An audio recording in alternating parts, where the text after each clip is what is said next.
Lebanon रे हेजबुला आड्डा उपरे भयंकर आक्रमण होइछि।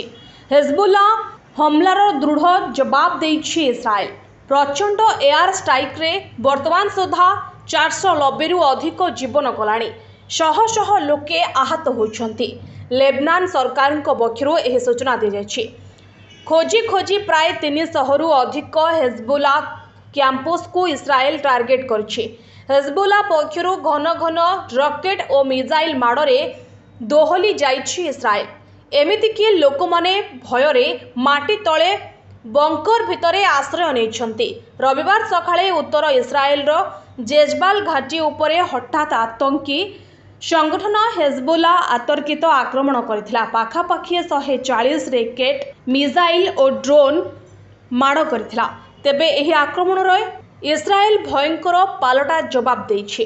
फलरे इस्राएल लेबनान भितरे युद्ध आशंका बढ़ी जाइछि। इस्राएल और लेबनान मध्यरे 130 किलोमीटर सीमा रेखा रहिछि। हेजबुला आतंकी लेबनान पटु आक्रमण करुथबारु इस्राएल अधिक क्षुब्ध होइछि। Bureau report NTV।